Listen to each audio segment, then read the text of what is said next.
pagi, Bu. Pada pembelajaran hari ini, mari kita mulai dengan membaca doa terlebih dahulu ya. Berdoa dimulai. Bismillahirrahmanirrahim. Raditu billahi robba wa bil islami dina wa bi muhammadin nabiyya wa rasulah. Rabbi zidni ilma warzuqni fahma. Amin ya rabbal alamin. Baik, selanjutnya yaitu Ibu akan mengabsen satu persatu siapa saja yang hadir pada pembelajaran pagi hari ini. Yang pertama yaitu Afi, kemudian Dini, Hadirah, Bu. Sofi, Sakit, Bu. sakit, Iya. Maulida, Izin, Bu. Selanjutnya pembelajaran pada hari ini ada yang tahu apa materinya? Belum, Bu. Belum. Oke, Ibu kasih tahu ya bahwa hari ini kita akan mempelajari tentang kesempurnaan rukun Islam dengan haji dan umroh. Yang pertama nanti akan dibahas haji, yaitu pengertian haji, syarat dan rukun haji, wajib haji, tata cara haji, dan juga ada umroh. Nanti di sana dijelaskan pula pengertian dan hukum, syarat dan rukun, wajib umroh, dan tata cara pelaksanaan umroh. Baik, yang pertama Ibu jelaskan tentang haji ya, bahwa haji adalah ibadah yang dilakukan oleh orang Islam ke Baitullah atau Mekah untuk melakukan ibadah semata-mata karena Allah Ta'ala. Ibadah haji ini dilakukan oleh orang Islam, hukumnya fardu ain bagi mereka yang mampu. Kalau tidak mampu ya tidak dipaksakan dan tidak diwajibkan, karena untuk melakukan haji ke sana itu membutuhkan biaya yang tidak sedikit. Jadi haji ini hukumnya fardu ain bagi orang-orang yang mampu. Kemudian ada syarat dan rukun. Syarat dan rukun haji ada berapa? Ada yang tahu ada berapa? Belum, Bu. Syarat yang pertama syarat wajib haji dulu ya. Syarat wajib haji itu ada 5. Yang pertama yaitu Islam, baligh, berakal, merdeka, dan istitoah atau mampu. Kemudian ada rukun, itu tadi syarat wajib. Kemudian kalau syarat sahnya itu ada 4. Istitoahnya tidak ikut, berarti Islam, baligh, merdeka, dan berakal. Kemudian rukun haji itu ada 6. Rukun haji ada 6 diantaranya. Yang pertama ihram, yang kedua wukuf di padang Arafah, yang ketiga tawaf, yang keempat sa'i, yang kelima tahalul, dan yang keenam tertib. Selanjutnya yaitu tentang wajib haji. Wajib haji itu ada 7. Yang pertama yaitu berihram sesuai mikotnya. Yang kedua bermalam di Musdalifah. Yang ketiga bermalam di Mina. Yang keempat melempar jumroh Aqobah. Yang keempat tadi ya. Yang kelima melempar jumroh ula, wusta, dan Aqobah. Yang keenam menjauhkan diri dari larangan ihram. Contohnya seperti mencabut tumbuhan yang ada di sekitar lingkungan sana, itu tidak boleh ya. Yang ketujuh ada tawaf wada. Kemudian selanjutnya ada tata cara pelaksanaan haji. Coba Mbak Afi dibacakan tentang tata cara pelaksanaan haji apa saja? Iya, Bu. Tata cara atau tata urutan pelaksanaan haji. Yang pertama ada ihram. Yang kedua wukuf di padang Arafah. Yang ketiga mabit di Musdalifah. Yang keempat melontar jumroh Aqobah. Yang kelima tahalul awal. Yang keenam tawaf ibadah. Yang ketujuh sa'i. Yang kedelapan tahalul yang kedua. Yang kesembilan mabit di Mina. Ya, jadi itu ya, tata cara pelaksanaan haji itu ada 9, seperti yang sudah disebutkan oleh Mbak Afi. Kemudian ke materi selanjutnya yaitu tentang umroh. Yang pertama yaitu pengertian umroh. Pengertian umroh itu sama dengan haji, yaitu melakukan ibadah ke Baitullah, ke Mekah, ke rumah Allah. Nah, hukumnya itu fardu ain sama bagi yang mampu. Jadi kalau umrah ini bisa dikatakan adalah haji kecil karena waktunya itu bebas, tidak seperti haji. Kalau haji kan waktunya ditentukan di bulan Dzulhijjah, kalau umrah itu tidak. Dan ini juga hukumnya fardu ain bagi orang-orang yang mampu. Jika dia mampu ya dia harus melakukan umrah. Kemudian hukum yang pertama itu fardu ain, yang kedua itu sunnah, ketiga, keempat, selanjutnya itu sunnah juga.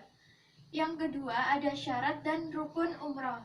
Syarat dan rukun umrah itu syaratnya itu sama dengan syarat haji. Tadi apa? Yang pertama Islam, baligh, berakal, merdeka, dan juga istita'ah atau mampu. Kemudian ada rukun ya. Rukun umrah itu ada 5. Yang pertama ihram, tawaf, sa'i, tahallul, dan tertib. Kalau haji itu ada 6 tadi. Sedangkan umrah itu ada 5. Jadi yang tidak ikut itu wukuf di Padang Arafah. Umrah tidak menggunakan wukuf di Padang Arafah. Kalau haji pakai ya. Kemudian yang wajib umrah itu ada berapa, Mbak Dini? Coba dibacakan. Ada 2, Bu. Pertama, niat ihram dari mikot. Yang kedua, meninggalkan dari segala larangan umroh. Ya, larangan umrah itu sama seperti larangan haji. Seperti tadi ya, tidak boleh mencabut tumbuhan, tidak boleh apalagi, Mbak? Berburu hewan. Ya seperti itu. Ada 2. Yang selanjutnya itu tata cara pelaksanaan umroh. Tata cara pelaksanaan umroh itu ada 4. Yang pertama ihram, tawaf, sa'i, dan tahallul. Tata cara ini itu diambil dari rukun. Jadi rukun itu adalah bagian dari tata cara umroh. Oke, dari penjelasan Ibu tadi, adakah yang masih bingung? Adakah yang belum paham? Ditanyakan saja. Sudah jelas? Sudah jelas, Bu.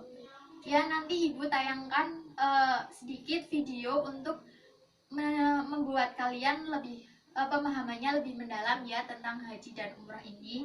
Baik. Oke, silakan disaksikan. Ibadah haji merupakan rukun Islam kelima.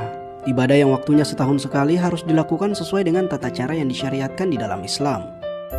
Tujuannya agar pelaksanaan haji dapat bernilai ibadah dan diterima Allah Subhanahu wa Ta'ala.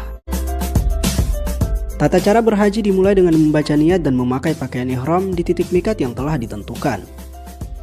Di titik mikat, para jamaah melakukan persiapan kegiatannya mulai dari mandi, mengenakan pakaian ihram, berwudu, dan mengerjakan sholat sunnah ihram 2 rakaat.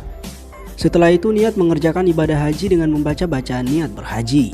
Nawaitul hajja wa ahramatu bihi lillahi ta'ala, labbaik Allahumma bihajjati. Artinya, aku niat haji dan berhiram karena Allah Ta'ala. Aku sambut panggilanmu ya Allah dengan berhaji.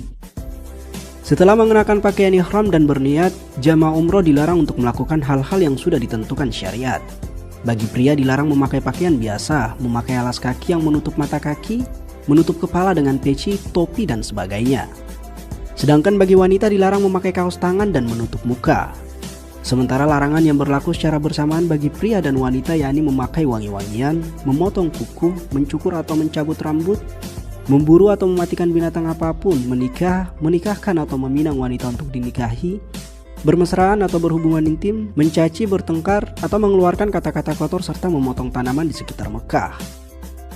Selanjutnya jamaah menuju Masjidil Haram di Mekah dan dianjurkan memperbanyak ucapan kalimat talbiyah. Adapun bacaannya yaitu labbaik Allahumma labbaik, labbaik la syarika labbaik, innal hamda wan ni'mata laka wal mulk la syarika lak.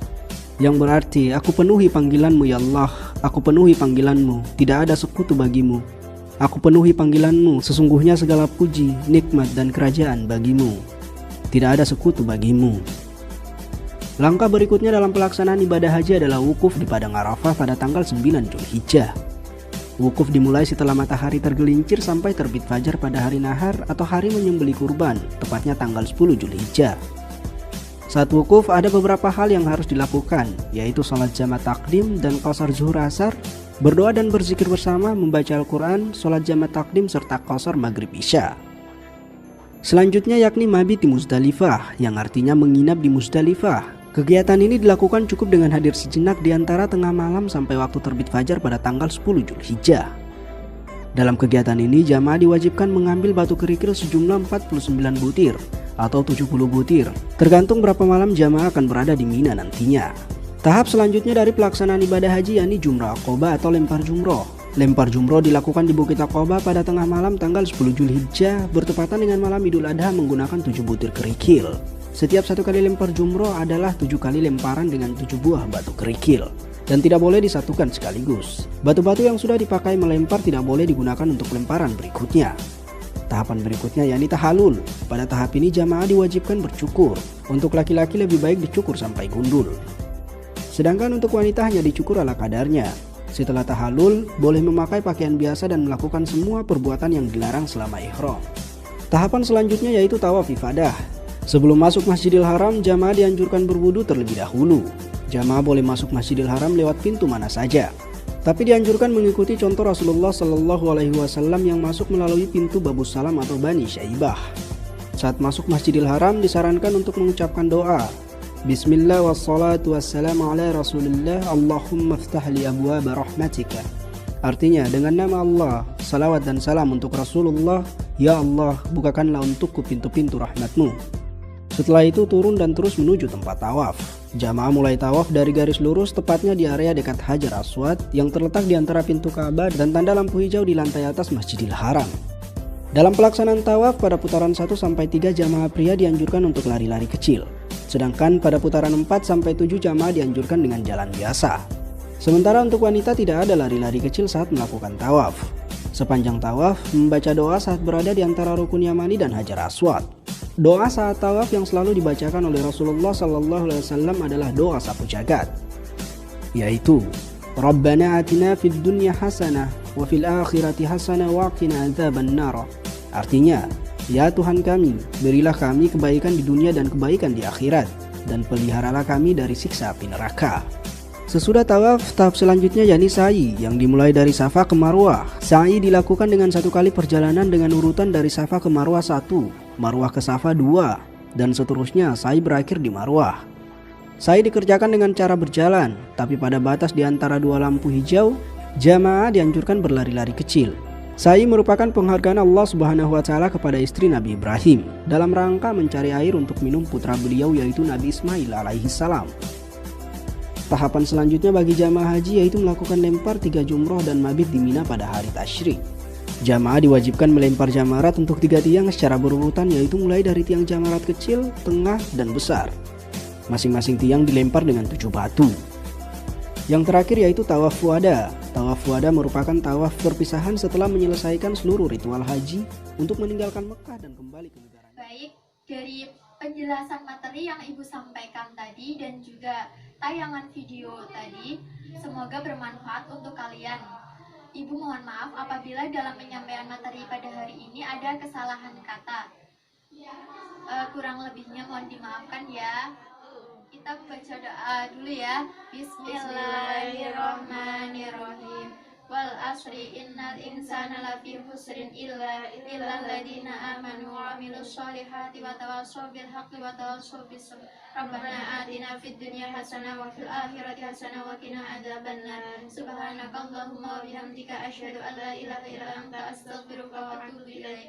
Wa sallallahu ala sayyidina Muhammad wa ala alihi wa sahbihi wa baraka wa sallam. Walhamdulillahirabbil alamin.